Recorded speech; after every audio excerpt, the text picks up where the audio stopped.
मेरे बच्चे, मैं जानता हूँ तुम प्रत्येक क्षण मेरा ही स्मरण किया करते हो। देखो, तुम्हारी पुकार सुनकर ही मैं आ गया। अब तुम बिल्कुल भी चिंता ना करो। अपने चेहरे पर मुस्कान लाओ, क्योंकि इस सप्ताह में ही तुम्हें बहुत अच्छी खबर मिलने वाली है। ऐसी खबर जो तुम्हारे दिल को खुश कर देगी। जीवन की छोटी-छोटी खुशियों को पूरे उत्साह से स्वीकार करना चाहिए। जो व्यक्ति छोटी-छोटी सफलताओं को, छोटी-छोटी कामयाबी को अपनी प्रसन्नता बना लेता है, उसे ये प्रकृति और भी बड़े-बड़े अवसर प्रदान करती है।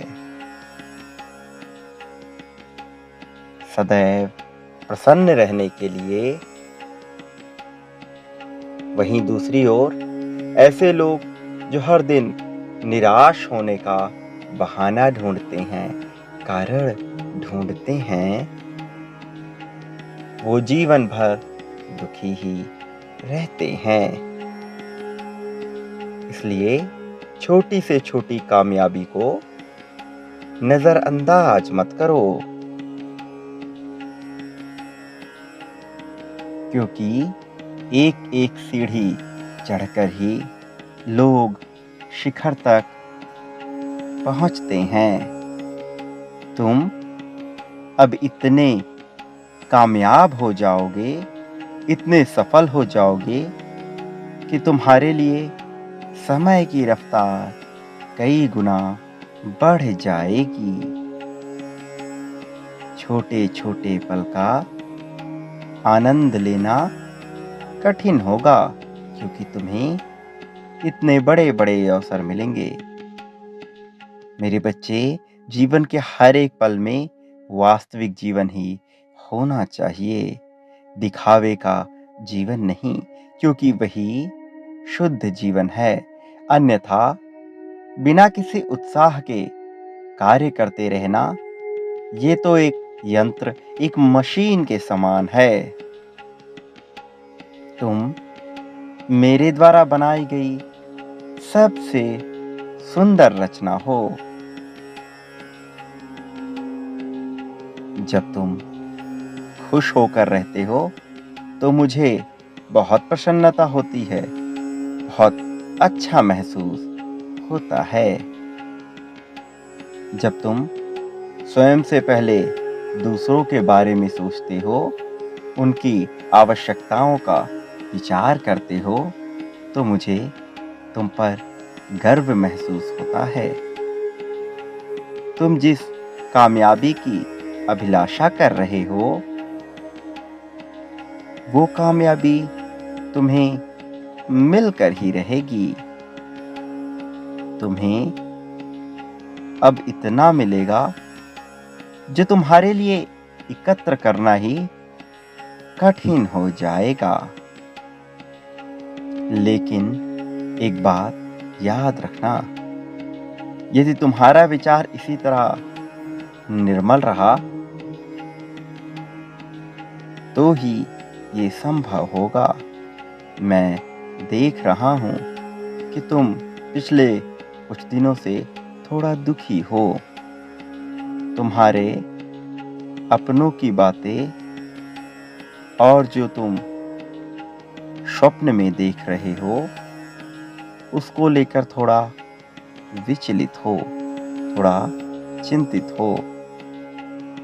आध्यात्मिक विकास के साथ तुमको जो संकेत मिलते हैं, वो तुम्हें खुशियों के साथ साथ अत्यधिक प्रश्न चिन्ह भी लगा कर मिलते हैं। लेकिन तुम्हें इसे घबराना नहीं चाहिए, और तुम इसे मत घबराओ। तुम तो स्वप्न में अपने भूत और भविष्य को देख रहे होते हो तुम्हारे पूर्व जन्मों के चलचित्र यकायक अचानक ही तुम्हारे सामने आ जाते हैं, जो कभी तुम भविष्य की घटनाओं को अचानक से देख लेते हो, तो कभी भूतकाल की घटना को ध्यान में जो तुम्हें प्रकाश पुंज दिखाई देता है, वो भी एक माध्यम है जिस वजह से तुम्हें थोड़ा सर दर्द होता है। तुम धीरे धीरे अपने सूक्ष्म शरीर के प्रति सचेत और जागृत हो जाते हो। जिस प्रकार किसी वस्तु का जब मंथन किया जाता है, तब उस वस्तु का मूल तत्व ऊपरी सतह पर आ जाता है, वहां तैरने लगता है। ठीक उसी प्रकार से जब व्यक्ति का आत्म मंथन होता है, तब उसकी भूतकाल से जुड़ी और भविष्यकाल से जुड़ी घटनाएं और उसका मूल तत्व उभर कर सामने आता है, जिसके कारण मनुष्य के वो कर्म नष्ट होने शुरू हो जाते हैं जो उसको पीड़ा पहुंचा रहे होते हैं। तब मनुष्य का मूल तत्व वास्तविक रूप से ऊपर उठने लगता है। मेरे बच्चे, तुम इस समय सत्य के मार्ग पर हो। तुम इसी मार्ग पर यूं ही आगे बढ़ते रहना, विचलित मत होना। मैंने तुम्हें अपना सुरक्षा कवच प्रदान किया हुआ है,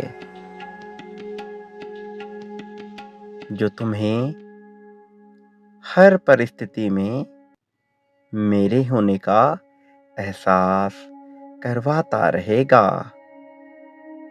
मेरे बच्चे, जब तुम अपना एक कदम मेरी तरफ बढ़ाते हो, तब मैं सैकड़ों कदम भागते हुए तुम्हारी ओर आने लगता हूं, क्योंकि तुम तो अपने पूर्व जन्म के बारे में भूल गए हो। लेकिन मैं कब से तुम्हारी प्रतीक्षा कर रहा हूं। तुम मेरे ही अंश हो और मेरे ही पास मूल तत्व के रूप में वापस आओगे और मुझसे प्रेम करोगे। तुमसे अधिक मैं व्याकुल हूं। मैं तुम्हारी प्रतीक्षा कर रहा हूं। तुम्हारा कल्याण होगा। सदा सुखी रहो।